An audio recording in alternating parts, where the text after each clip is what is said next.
Un saludo a todos y todas y un agradecimiento por la invitación a esta cátedra de estudios sociocríticos del deporte, especialmente Elizabeth Oviedo, por organizar este módulo sobre género.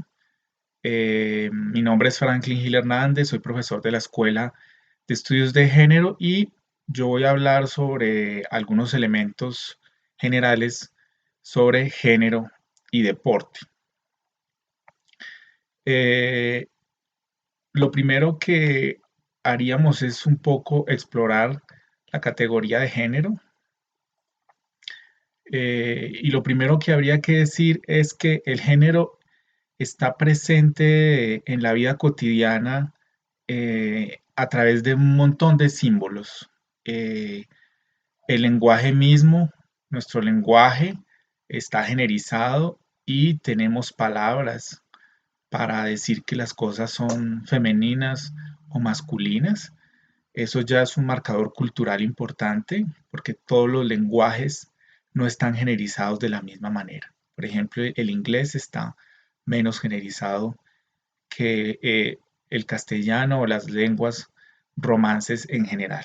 Pero un poco lo que quería mencionar es que en la vida cotidiana nosotros estamos todo el tiempo viendo un montón de símbolos que nos dicen que el mundo se divide en masculino, femenino, ¿sí? En ese modelo binario occidental.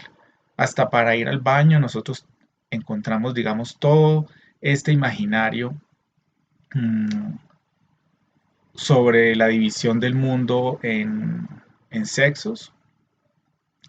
Y hasta para ir al baño uno tiene que decidir que es un hombre o una mujer. Y digamos, lo primero que hay que decir es que, digamos, esos signos que están en la vida cotidiana no necesariamente coinciden con los cuerpos o con la realidad corporal y con las experiencias de las personas, ¿sí? Por ejemplo, es usual eh, acudir a representar lo femenino en los baños, por ejemplo, con una falda, aunque muchas mujeres no la usen. Pero digamos, son símbolos que se instauran en la cultura para representar lo femenino o lo masculino. Lo importante un poco para mencionar sobre el lenguaje y la cultura en torno al género es que eso no es universal. Ya mencioné que, por ejemplo, hay unos idiomas más generizados que otros, pero por ejemplo hay palabras que en un idioma son masculinas y en otro idioma son femeninas. Por poner un ejemplo, en un idioma cercano a nuestro, vecino a nuestro, que es el portugués, hay muchas palabras en portugués que son femeninas y que en español son masculinas. Luego no hay palabras universalmente masculinas o femeninas, sino que son atribuidas por la cultura. Lo mismo ahí aparece un elemento simbólico que es muy fuerte en diferentes culturas, que es el sol y la luna. Y el sol y la luna, por ejemplo, representa a la luna lo femenino y el sol lo masculino, pero por ejemplo en alemán, sol es femenino y luna es masculino.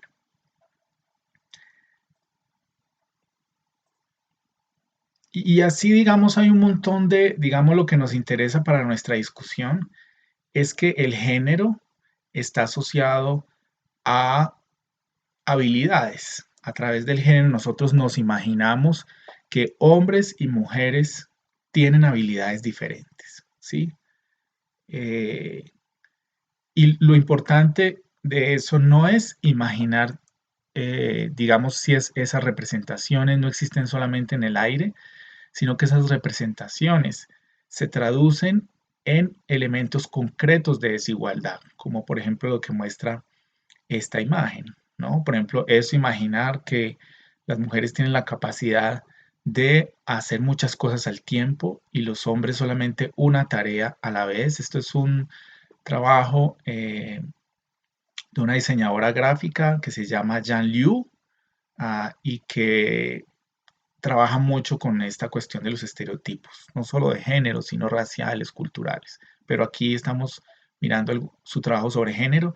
Pero miren que esta representación no es solamente una idea, es una representación que se traduce en una carga para las mujeres, por ejemplo, en la vida cotidiana. ¿Mm? O sea que eso no es solamente una idea, es una idea que se traduce en desigualdad, en este caso, en asumir que las mujeres pueden hacer un montón de tareas, muchas por las cuales no reciben salario, como todo el trabajo que se da en el hogar, el cuidado de niños y niñas, cocinar, etcétera. El género también influye fuertemente en la manera como nosotros representamos el cuerpo, que es una cosa muy importante para la discusión que vamos a hacer sobre género y deporte. Entonces, la noción de talla correcta, de salud, esa idea está altamente influenciada por los imaginarios de género y sobre las relaciones de género. Y tenemos otra de las representaciones que nos hace, digamos, esta, el trabajo de Jean Liu, eh, mostrando un poco cómo se representa el cuerpo de las mujeres a lo largo de la vida, otra vez mirando, digamos, ese balance, o más bien ese desbalance entre cuerpo masculino y cuerpo femenino en nuestra sociedad. Además, esas ideas del cuerpo, de cuerpo están generizadas. Y entonces, em, existe, digamos, el imaginario de que los cuerpos de los hombres y las mujeres son diametralmente opuestos. ¿Sí? Eso es importante entender que esa idea de cuerpo generizado diferente es un resultado de la historia, de la medicina, de la historia de diferentes saberes que han construido el cuerpo de los hombres y las mujeres como diferentes, ¿no? Ahí podemos mirar, por ejemplo, el trabajo de Thomas Laqueur y la manera como él muestra cómo en la medicina occidental se pasa de un modelo de alguna manera unisexual a un modelo de dos sexos.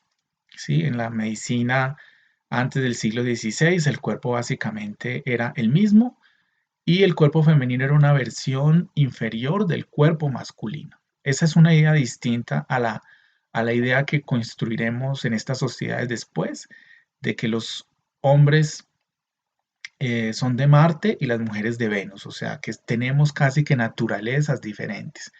Es un resultado histórico que yo ahorita no me voy a detener en eso, pero para mostrar un poco que los saberes que nosotros tenemos sobre la sexualidad y sobre el género y sobre el cuerpo no provienen solamente, no provienen de la naturaleza, sino que provienen de ideas que nosotros tenemos sobre lo que es un hombre o una mujer, sobre sus capacidades. Incluso en esta caricatura que muestra un poco la moralización, de la extrema moralización que hay sobre los cuerpos de las mujeres. O sea, los hombres también tenemos senos. Hasta nos puede dar cáncer de seno. Pero digamos, no es, esa parte del cuerpo nuestra no está moralizada en la forma en que está moralizado el cuerpo de las mujeres. Ahí aparecen dos nociones que es importante mencionar y es la diferencia entre género y sexo, eh, que es una diferencia importante de tener en cuenta, pero es que es una diferencia que en los estudios de género se ha ido trabajando de diferentes maneras. Hay posiciones que diferenciarían claramente el género del sexo, dejando el sexo como algo que viene de la naturaleza y el género como lo cultural o como lo social. Hay esquemas analíticos que no hacen esta distinción. Dicen que tanto el género como el sexo son construcciones sociales y tiene que ver un poco con la idea que estaba diciendo ahora. ¿Sí? O sea que la idea de dos sexos es una idea cultural. eh, o la idea de la sexuación es cultural, o al menos es una experiencia particular de ser ciertos seres vivos. Por ejemplo, esa idea de dos sexos, eh, no existe, no es una idea que exista en todos los seres vivos. Hay seres vivos en la naturaleza que tienen reproducción asexual, ¿sí? O seres vivos que en un momento de su vida son hembras y después machos, etcétera. Hay un montón de ejemplos en la naturaleza que nos muestran de que esta visión es una visión particular de cómo funciona la vida, ¿sí? De masculino, femenino, no necesariamente es algo que viene de la naturaleza, sino que es una parcialidad que de alguna manera se impone como una regla general.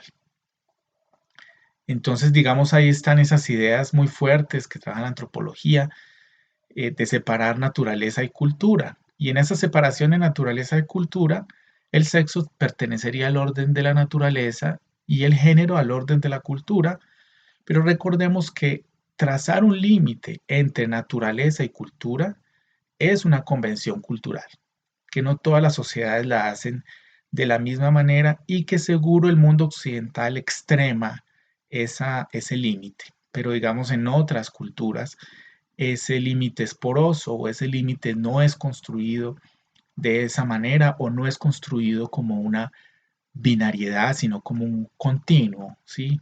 En el que todos los seres son construidos tanto por la cultura como por la naturaleza. Entonces, de todas maneras, es importante entender qué es el género. El género es una categoría que se crea en el campo feminista para entender las relaciones de poder en las que en este caso generalmente las mujeres son objeto de dominación o de explotación. Aquí está una, una definición clásica propuesta por una historiadora feminista que es John Scott y que dice que el género es un elemento constitutivo de las relaciones sociales basadas en las diferencias que distinguen los sexos. Ahí vemos esa esquema que les explicaba ahora de que el género es construido y que está basado en algo que es natural, que es el sexo. Y además añade ella lo que considero más importante de su definición es que el género es una forma primaria de relaciones significantes de poder. Es decir, que lo que más está interesado en los estudios de género es describir el género como poder. Es decir, como una relación en la cual se distribuye de manera desigual recursos, en la cual se jerarquizan los cuerpos, el cual produce violencia. Entonces, eso es lo más importante del esquema del género, que no es solamente hablar de diferencias, que los hombres y las mujeres somos diferentes, sino que es ante todo una relación de poder y que está atravesada por diferentes elementos.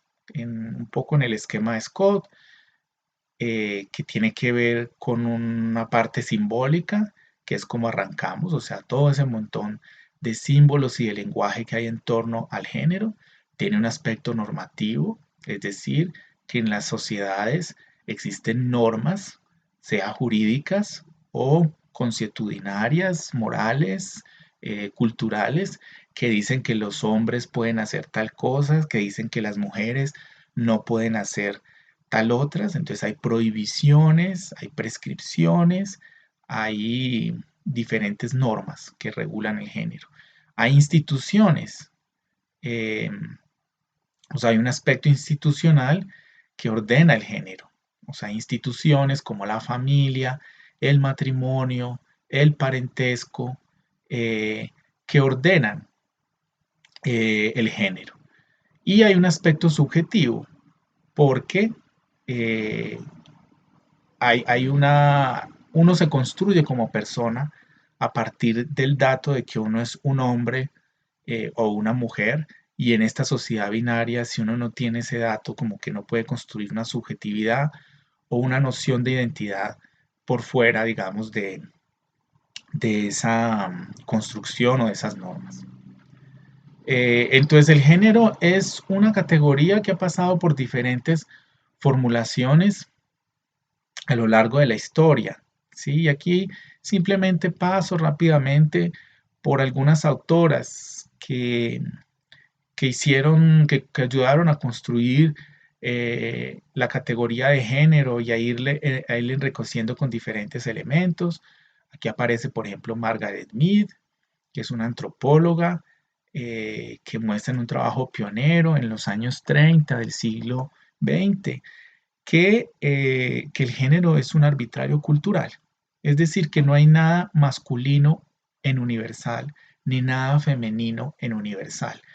Hay cosas que en unas culturas son consideradas masculinas y en otras culturas son consideradas eso mismo femenino, ¿sí? Como por ejemplo pescar o cocinar o cuidar de los niños y las niñas, que para nosotros a veces son ideas como tan fuertemente, por ejemplo, las ideas de cuidado que están fuertemente asociadas a lo femenino, en otras culturas eso no necesariamente está generizado o no está feminizado. No voy a entrar en detalle por un poco en la etnografía que ella hizo, pero muestra como valores como, por ejemplo, la agresividad que consideramos masculina prioritariamente en una de las sociedades que ella estudia en el Pacífico Occidental, que es los Mundo Gumor. Ella ve que la agresividad es tanto masculina como femenina, o la capacidad de cuidar en los Arapesh es tanto masculina como femenina. Eh, Hay una idea que me parece muy importante para entender el género, que nos la trae una filósofa francesa, que es Simone de Beauvoir, y que se está sintetizada en esta frase: la mujer no nace, sino que se hace. La mujer, es decir, nosotros, y lo aplicaría también para los hombres, nosotros no nacemos mujeres u hombres, sino que nos hacemos hombres y mujeres a partir de un proceso de socialización, un proceso de socialización en la cual los juegos son muy importantes, en lo cual los deportes son muy importantes, porque los cuerpos son moldeados, son generizados a través de las prácticas deportivas. Y eso lo veremos un poco en detalle más adelante. Eh, entonces, es importante también mencionar que el género como categoría es una categoría construida por el feminismo, por los feminismos en los años 70, como la categoría de análisis que nosotros conocemos hoy, porque la categoría que se usaba antes era sexo. Tanto en Simone de Beauvoir como en Margaret Mead, como ustedes ven en los títulos que puse, que están allí expuestos, no aparece la palabra género, sino la palabra sexo, que es la palabra que se usa para hablar lo que hoy conocemos como género. La categoría de género es una categoría que viene del entorno de la psiquiatría para entender el concepto de identidad de género y separarlo del sexo biológico, eh, y que ha sido muy importante para entender la experiencia de las personas transgénero y transexuales. Pero es transformado ese contenido en una categoría de análisis para entender las relaciones de subordinación de las mujeres y también para entender la construcción de la masculinidad, o sea, lo que conocemos ya hoy sobre el género. Finalmente, mencionar a otras dos autoras, eh, y es que un poco lo que yo decía en el esquema, por ejemplo, el materialismo feminista, eh, hablaría de que el sexo también es construido, o sea, que la convención que tenemos de dos sexos tiene sentido porque tiene sentido social. Es decir, hay una subordinación de lo que ellas llaman la clase de mujeres subordinadas por la clase de hombres, mediante las cuales son apropiadas el tiempo, las habilidades y la capacidad reproductiva de las mujeres, y a eso la noción de sexo binario pues es útil. Luego el sexo no existe en la naturaleza, sino que es un mecanismo ante todo de simbolización y sobre todo de jerarquización social. Y una idea que me parece importante de Judith Butler, que es que la sintetizo en esta pregunta: ¿alguna vez nos hacemos verdaderamente hombres o mujeres? Y eso quiere decir que ninguno de nosotros y nosotras, en ningún cuerpo, está el punto cero ni de la masculinidad ni de la feminidad.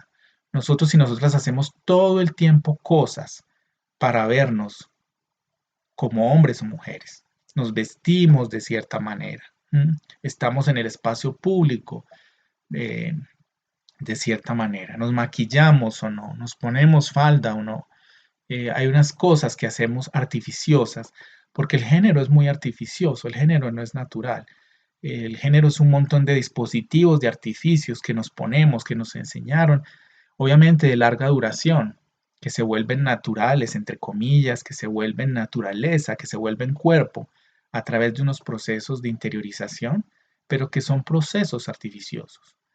Hay también una serie de autoras, porque digamos aquí está, me centré en autoras del contexto del norte global, pero hay autoras latinoamericanas que han aportado de una manera muy importante a enriquecer el concepto de género. Y ahí tenemos, digamos, algunas de esas autoras y sus ideas, hablando, por ejemplo, de la idea de raza y etnicidad, en el sentido de entender em, uno no puede entender el concepto de género sin la dimensión étnico-racial. Ahí está pues el trabajo de Mara Viveros, también la importancia de entender las masculinidades como algo que nos ayuda a entender también el género, o sea, los hombres también somos sujetos de género y podemos ser analizados desde el punto de vista de género, las reflexiones de la profesora Luz Gabriela Arango sobre el trabajo, pero también sobre la construcción de los saberes en las disciplinas, o sea, de cómo las disciplinas, los conocimientos están generizados y cómo se construyen los cánones académicos a través del género. Eh, y mencionar también, digamos, el feminismo lésbico, el feminismo decolonial, de autoras como Ochi Curiel, que nos hablan un poco de hacer este cruce entre género y decolonialidad, pero por ejemplo ya específicamente sobre su trabajo, entender el concepto de heterosexualidad no solamente como orientación sexual, sino como un elemento que nos ayuda a entender, por ejemplo, la construcción de la nación. Em, digamos, yo dejo ahí la parte introductoria, que me podía quedar hablando de género por mucho tiempo, pero quería que arrancáramos, digamos, con unos elementos de base para el diálogo, para hacer nuestro diálogo y para que hablemos un poco el mismo lenguaje. ¿M? Entonces vamos específicamente em, al tema que nos ocupa y es mirar el tema de género y deporte. Y es entender em, cuál es la relación entre estas dos categorías. Yo quiero advertir una cosa, y es que cuando aparece la categoría deporte, y por eso tengo ahí un asterisco, porque yo voy a hablar de manera específica sobre fútbol, aunque espero traer elementos de otros deportes, pero no es mi campo. Entonces, algunas cosas diré a nivel general sobre el deporte, pero el caso específico, que además que tiene que ver con mi trabajo de investigación, con lo que a mí me interesa, está relacionado con el fútbol. No solamente como práctica deportiva, sino como una plataforma en la que circulan símbolos, en la que circulan capitales, que es como yo entiendo tanto el deporte como el fútbol. O sea, no solamente estoy hablando de las prácticas deportivas específicamente, sino de cómo se vuelven en plataformas donde circulan repertorios, por ejemplo, también de género. Entonces a mí se me ocurre que hay al menos 6 temas que me parecen importantes para hablar de género y deporte. Y pongo 6 porque ahorita explico.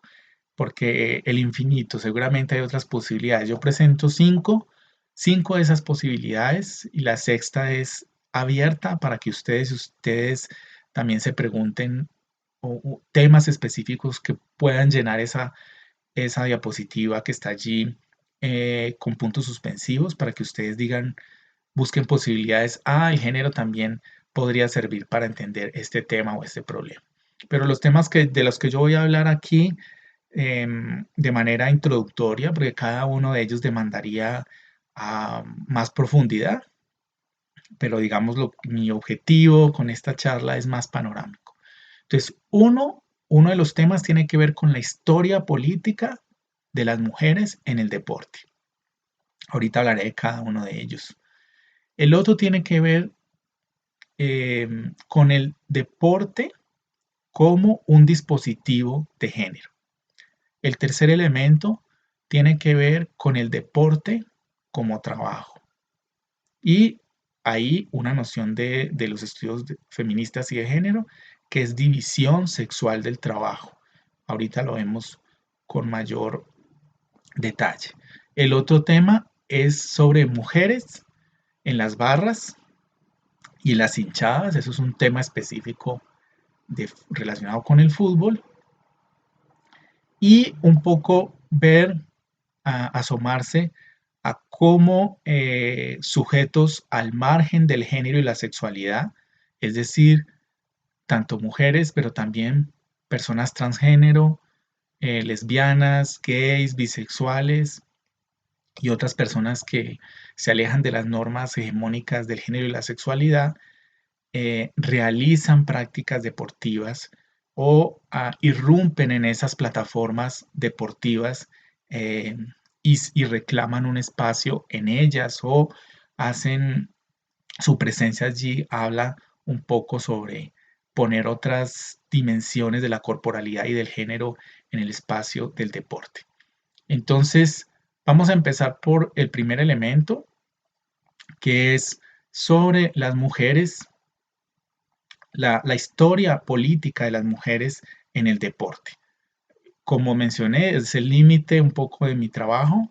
Me voy a centrar mucho en fútbol, pero podríamos hacer este ejercicio para otras disciplinas, empezando que las disciplinas deportivas pueden estar más o menos generizadas. Las disciplinas en términos de género no son todas iguales, porque hay deportes que, por ejemplo, están particularmente feminizados, como algunas gimnasias, por ejemplo, algunas disciplinas, no todas las disciplinas de gimnasia, pero algunas disciplinas de gimnasia están más feminizadas que, por ejemplo, el fútbol. Entonces, cuando hablo historia política de las mujeres en el deporte, tiene que ver un poco de cómo la memoria oficial, la historia oficial del deporte, reconoce o no las prácticas de las mujeres. Ahí el fútbol es una historia paradigmática, porque la historia del fútbol está particularmente masculinizada, aunque las mujeres practican fútbol desde la existencia misma del fútbol.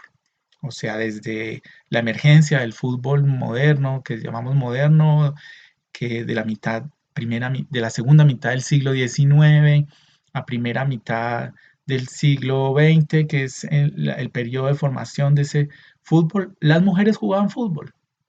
Aquí, aquí, por ejemplo, tenemos una foto de mujeres en plena guerra, que esto es paralelo a muchos otros oficios en que como los hombres estaban dedicados a la guerra, las mujeres reemplazaron a los hombres en muchas áreas que se consideraban masculinas, tanto en el trabajo remunerado, por ejemplo en las fábricas, pero también, por ejemplo, en el deporte. Aquí está esta foto del equipo de Dick Cares Ladies, que es un equipo inglés de una fábrica, eh,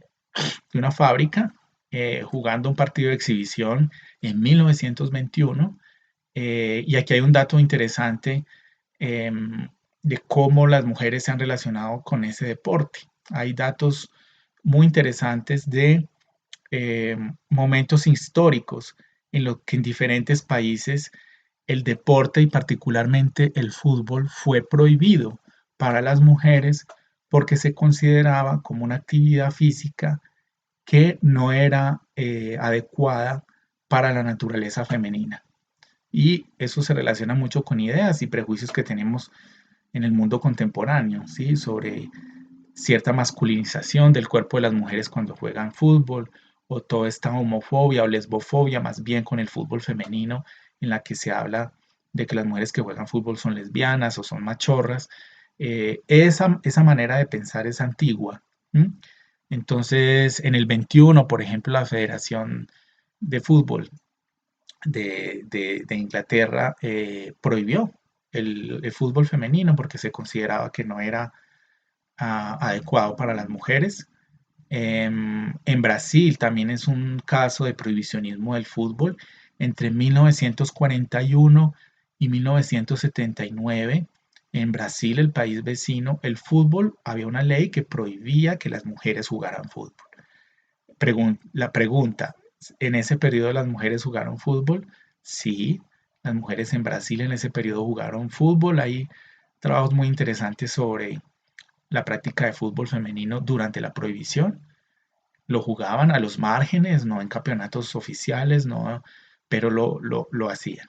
Y con el mismo, digamos, este prohibicionismo que comenzó en el gobierno de Getúlio Vargas, o sea, en una dictadura, eh, tenía el mismo argumento y era que no se podría, las mujeres no podían practicar actividades físicas que no correspondieran a lo que llamaban ellos naturaleza femenina. Ahí les recomiendo mucho el trabajo de un material que hay en la página del Museo del Fútbol de Sao Paulo. Hay una exposición virtual sobre la historia de las mujeres en el fútbol y ustedes ahí pueden encontrar un montón de datos que muestran cómo han sido de activas las mujeres en esas prácticas deportivas. No solo como jugadoras, sino también, por ejemplo, como árbitras o como seguidoras mismas del fútbol. Em, entonces, digamos, aquí el tema importante es un tema como de que se ha dedicado como a ver los casos de cómo entendemos las mujeres en la historia de los deportes, en este caso en la historia del fútbol, y cómo tenemos una visión más adecuada que visibilice más la historia de las mujeres con el deporte. El otro elemento que es fundamental tiene que ver con entender el deporte, perdón, como un dispositivo de género. Es decir, las prácticas deportivas son una de las cosas más importantes para generizar nuestros cuerpos. ¿Mm? Los deportes producen género, los juegos producen género.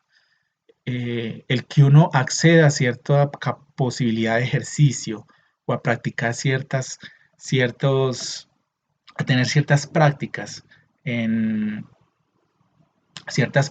digamos, deportivas, eh, forman el cuerpo que nosotros tenemos. El cuerpo como hombre o mujer que nosotros tenemos pasa mucho por la educación física. Y hubo varios regímenes, particularmente dictaduras, en que el tema de la educación física fue muy importante. Pues porque para construir la idea de un cuerpo superior, por ejemplo, para los regímenes dictatoriales, que se basaron en ideas de raza, por ejemplo, era muy importante construir la idea de superioridad corporal. Y la idea de superioridad corporal eh, pasó mucho por la idea del deporte, por hacer deporte. Eh, entonces la educación física que ha hecho parte de nuestra formación ayuda mucho a construir el tipo normativo de cuerpo, o sea, cuál es el cuerpo deseable, cuál es el cuerpo saludable, y ese cuerpo deseable o saludable está decodificado. ¿Qué significa un cuerpo de una mujer y qué significa el cuerpo de un hombre? No solo cómo se ve, sino qué tono muscular debe tener. Y hay un montón de ideas de fuerza, de habilidad asociadas a los cuerpos de los hombres y de las mujeres. La idea, por ejemplo, de que el cuerpo de la mujer es débil es una idea que es muy útil para el funcionamiento de las relaciones de género, pero es una idea artificiosa. Y el deporte de alto rendimiento de las mujeres nos muestra que un cuerpo de una mujer puede ser tan fuerte o no como el cuerpo de un hombre. Otro tema que es muy importante en el deporte es que en el deporte, en los saberes expertos en torno al deporte, se construyen las ideas de sexo verdadero. Y ahí los tests que se hacen en los eventos deportivos, ahí por ejemplo, el fútbol tiene menos centralidad en el tema deportivo de la definición del deporte, del sexo en el deporte. Hay otras disciplinas que tienen más centralidad, particularmente el atletismo, levantamiento de pesas. Han sido como las dos disciplinas que han generado como controversias en torno a la participación de personas transgénero en el deporte y a de un montón de casos de deportistas que no corresponden sus cuerpos con el modelo normativo hormonal cariotípico. Cuando hablo de cariotipo estoy hablando de los cromosomas X, X, XY, X00, eh, el fenotípico, la manera como, digamos, el esquema normativo médico de la deportología entiende los cuerpos de los hombres o de las mujeres. Entonces, el deporte o los eventos deportivos son una plataforma muy interesante donde se tramitan nociones de cuerpo, donde se dice qué es un sexo verdadero, qué es un hombre verdadero, qué es una mujer verdadera. Y allá aparecen casos que son muy emblemáticos en el deporte, como el caso, por ejemplo, de Semenia, que es un caso muy importante. Semenia no es una persona trans, ni es una persona con un estado intersexual, pero es un cuerpo que tiene una particular balance hormonal que causó un problema un momento en la definición de su sexo. Eh, y esto para decir que nuestro esquema de sexo es muy complejo, ¿no? Eh, uno no es para usar esas palabras que no prefiero no usar mucho, pero las voy a usar hembra o macho a partir de un esquema simple. El sexo biológico, incluso considerado como sexo biológico, es una cadena de procesos muy complejos, ¿sí? Donde aparecen el cariotipo, es decir, si nosotros tenemos un cromosoma XX, XY, X00, XX, digamos las diversas estados intersexuales también, gonadal, es decir, si tenemos unos testículos, unos ovarios, si tenemos un equilibrio o una composición hormonal, que recuerden que nosotros y nosotras, hombres y mujeres, tenemos tanto hormonas femeninas como masculinas en nuestro cuerpo, pero el sexo hormonal está decidida es por el porcentaje y por un balance normativo en torno a cuántas hormonas masculinas o femeninas debemos tener, una genitalidad, un fenotipo, es decir, una apariencia externa que dice que nosotros somos hombres o mujeres, pero esa apariencia externa es ambigua. Eh, ahí yo les remitiría que si tienen curiosidad con eso, leyeran uno de los capítulos del libro de Anne Fausto Sterling, que habla de un caso de una atleta española de apellido Patiño, que se enteró que era un hombre eh, a partir de un control de test de sexo y todos los problemas que aparecen allí. Y ahí se pueden preguntar ustedes si después de que uno vivió toda la vida como una mujer, un test le va a decir a uno que es un hombre. Es, digamos, una pregunta que les dejo abierta. Eh, y ella habla un poco de cómo toda esa idea de que si los hombres se hacen pasar por mujeres en competencias femeninas, entonces van a ganar. Y ella muestra un caso muy interesante de unos Juegos Olímpicos en que eh, representantes de la Alemania nazi se hicieron pasar por mujeres en atletismo y no ganaron.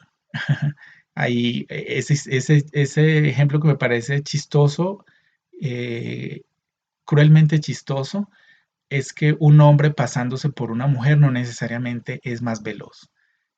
Pero lo que es interesante del análisis de Anfausto Sterling es que muestra que el sexo en los Juegos Olímpicos no es simplemente un debate médico, es un debate político. Definir qué es un hombre o una mujer, lo que está en juego allí es más político que médico. usando en este caso los saberes de la medicina. El otro tema que me parece importante trabajar en el deporte, en la discusión sobre género y deporte, tiene que ver con la noción de trabajo y la noción de división sexual del trabajo. Y es importante mencionar que el deporte también es trabajo, es profesión para muchas personas. Y hay toda una discusión sobre la profesionalización en diferentes disciplinas. El fútbol femenino es un ejemplo muy claro de eso. Eh, en todas las profesiones hay brecha salarial. Eso es, uno puede pensar, no, pues estamos aquí en el siglo XXI y todas esas cosas ya se superaron, pero en realidad lo que nos muestran diferentes indicadores es que existen brechas de género todavía en nuestra sociedad y una de esas brechas de género tiene que ver con el salario, es decir, las mujeres no ganan lo mismo que ganan los hombres, teniendo el mismo nivel educativo, la misma experiencia, o sea, controlando todas esas diferencias, existe una brecha salarial entre hombres y mujeres en todas las profesiones, en unas más que otras. Y el fútbol es un ejemplo abismal. La brecha salarial de género, por ejemplo, en el fútbol es abismal. Estamos hablando de mujeres que ganan entre uno y dos salarios mínimos, ¿sí? Frente a los hombres que tienen unos salarios, los futbolistas hombres tienen salarios muy altos. No vamos a hablar del fútbol a nivel internacional o de las ligas, digamos, de Europa. Nada más ver los salarios de acá. Si quieren, échense una buscada y miran a ver cuánto gana un futbolista hombre y busquen cuánto son los salarios de las mujeres, que además no están empleadas toda la temporada, porque las ligas, por ejemplo, la Liga Femenina de Colombia está solamente hace 3 años. Íbamos a tener la cuarta versión de la Liga Profesional de Fútbol Femenina en Colombia, pero digamos por esta situación de salud pública está cancelada y eso también ha generado un problema laboral, porque muchas de las jugadoras eh, que iban a ser contratadas no van a ser contratadas por esta situación, porque el campeonato está en suspenso. Eh, pero miren la desigualdad tan fuerte en la profesión. Las mujeres muchas veces les toca buscar trabajos alternos porque no pueden vivir del fútbol, porque tú no puedes vivir de un trabajo en el cual te contratan solamente por 3 meses en el año. Y en términos de mantenerse activas como deportistas, estas desigualdades también les afectan muchísimo su rendimiento. Pero digamos, eso hablando de las jugadoras, pero hay otros trabajos y otras profesiones en el fútbol. Hay entrenadoras, hay médicas, hay fisioterapeutas, eh, hay árbitras en el fútbol. ¿M? Y ahí aparecen, digamos, unas fotos también. Pues aquí aparece Yoreli Rincón, que ha sido una de las jugadoras colombianas más, es una de las jugadoras más destacadas en este momento y que ha sido de alguna manera arrinconada porque ha sido una de las voces más públicas en relación con la desigualdad laboral en el fútbol, la desigualdad de género. Aquí tenemos a Corinne Diacre, que es una, porque no es la única, pero de las pocas eh, entrenadoras técnicas de equipos de fútbol. Incluso en el fútbol femenino generalmente o casi siempre los entrenadores son hombres. Entonces ese lugar del saber y de estar al frente de un equipo menos está accesible para las mujeres. Corinne Diacre es directora técnica de un equipo de la División B del fútbol francés, pero hay unas 3 o 4 entrenadoras que tienen, en el caso de Europa, que dirigen equipos de la División B del fútbol profesional masculino, no estamos hablando del femenino. Aquí en Colombia no hay ninguna del fútbol masculino. Hay una entrenadora en el fútbol femenino que es la de Equidad, que no sé si está vigente. Y aquí tenemos una foto histórica muy chévere, que es la árbitra Lea Campos, que es una de las primeras árbitras mujeres en este caso en el fútbol de Brasil.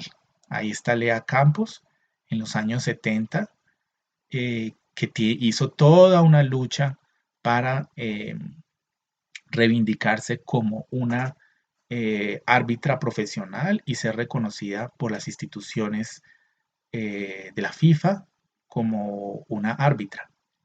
Entonces hay, digamos, esa discusión sobre la iniquidad del fútbol como trabajo. El otro tema tiene que ver con la presencia de las mujeres en el fútbol.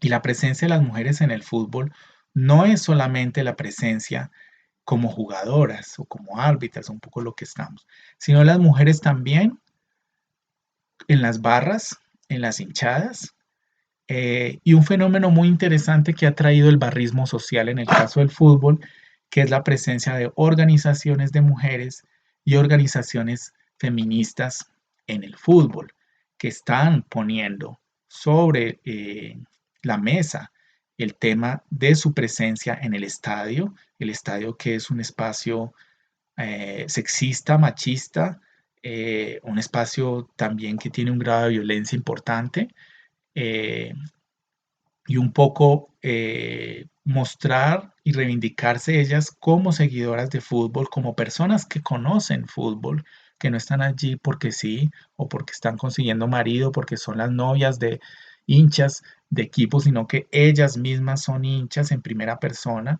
y están organizadas en torno al fútbol porque es una práctica que les interesa, pero además porque están llevando algunas de esas organizaciones temas sobre el sexismo en el fútbol, resolver elementos, problemas de género para las mujeres que están en las barras. Eh, Aquí, por ejemplo, la foto que tenemos es en el Estadio El Campín, ahorita nada más en principios de marzo, que fue el clásico entre Santa Fe y Millonarios y que colectivos feministas de la ciudad de Bogotá, incluido un colectivo muy importante de mujeres que es Futbola, que ustedes van a escuchar también como invitadas en esta cátedra, la van a escuchar más en detalle qué hacen ellas, y pusieron este trapo en el Campín, un trapo hablando sobre los derechos de las mujeres, y yo creo que es un hito esto que pasó, pues es un poco mostrar cómo las mujeres están presentes en ese espacio del fútbol y cómo reclaman un lugar en ese espacio, un lugar de respeto, pero también un lugar como autoras, como líderes de procesos y como personas que están haciendo unas prácticas interesantes y cuestionando, poniendo preguntas muy interesantes en ese espacio.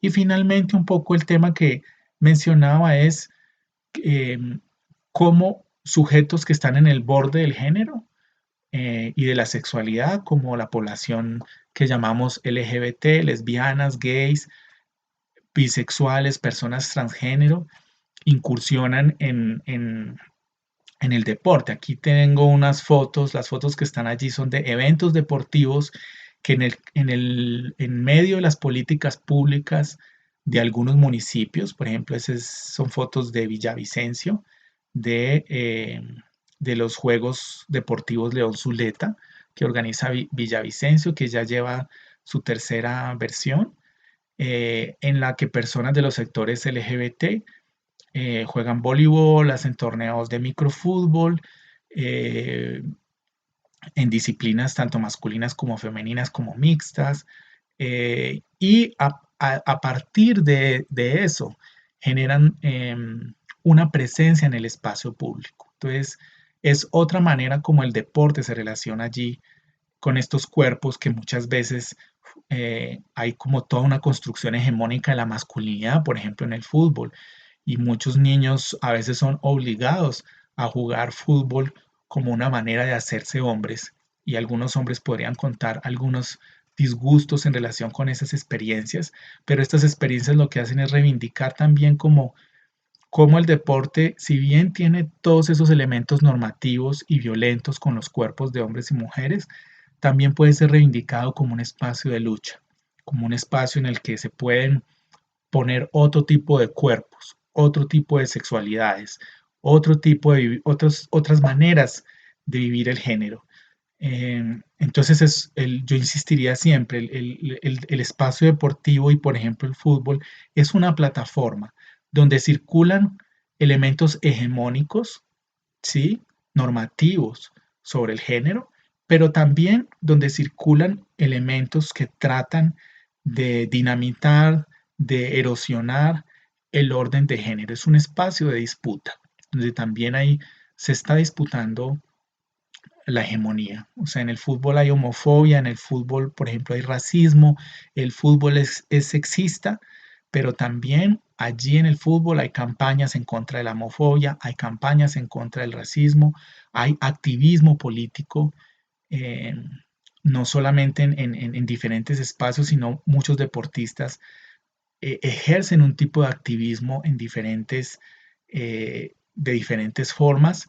En el caso del fútbol, las barras, por ejemplo, el barrismo social, las barras no solamente son un problema de violencia, también en las barras hay barras supremamente politizadas que trabajan, hay espacios antifascistas, espacios de solidaridad con los diversos movimientos sociales que hemos tenido, por ejemplo, en el caso colombiano en contra de la minería o el paro reciente, en contra, digamos, de todas estas medidas de neoliberalización eh, o por la educación pública. Hay diferentes espacios en las barras que están en esas reivindicaciones. Entonces, para terminar, creo que el deporte es un espacio heterogéneo eh, en el que a la vez por allí circulan un montón de ideas normativas sobre género, sobre cómo se debe ser hombre o como mujer, pero también por ser una plataforma, muchas de estas plataformas deportivas, particularmente el fútbol, como tienen una gran influencia cultural y porque muchas personas participan en esos circuitos, hay la posibilidad de intervenir esos circuitos. No solamente en el fútbol hegemónico de los clubes, de estas empresas privadas que son los clubes deportivos profesionales, sino también la apropiación deportiva que se hace en los barrios, ¿sí? El fútbol popular, la apropiación que hacen las mujeres lesbianas del microfútbol, la apropiación que hacen las personas trans jugando fútbol, por ejemplo, para reivindicarse. Hay ejemplos lindos en la historia colombiana sobre eso. Por ejemplo, el equipo Las Regias en la ciudad de Cali, que son unas mujeres trans que hacían fútbol, jugaban con lesbianas, con hombres eh, heterosexuales en el barrio San Fernando. Y, y digamos, en ese barrio obrero se reivindicaban su posibilidad a través del fútbol de existir como parte de una comunidad, trabajando, recogiendo fondos para ayudar a las personas que viven con VIH, pero también como una manera de hablar de sus problemas en el espacio público. Entonces el fútbol y el espacio deportivo sirve para ambas cosas. Es un espacio de hegemonía, pero también es un espacio de contrahegemonía. Y en el caso del género, es una posibilidad para reevaluar las normas relacionadas con el sexo biológico, para reevaluar la idea de cuerpos superiores o inferiores, sea por la raza o por el género. Y es una oportunidad también de reivindicar la idea de la actividad física como algo importante para las personas y como algo un espacio que debe ser equitativo para todos y todas. Entonces ahí les dejo, digamos, este cierre y ojalá tengan muchas preguntas sobre lo que significa el género en el espacio deportivo, que creo que es un campo muy interesante que se abre con posibilidades investigativas, pero como les mostraba también con posibilidades de desarrollar política pública para poblaciones minorizadas, pero política pública para trabajar también en torno al acoso sexual, que es una cosa también que no hable mucho de qué pasa en el deporte para intervenir esos problemas. Entonces agradezco mucho la escucha, la atención a este tema y espero que sigan desarrollando este proceso de una manera muy productiva. Y muchas gracias a los organizadores y las organizadoras de esta cátedra por la posibilidad de compartir esta charla.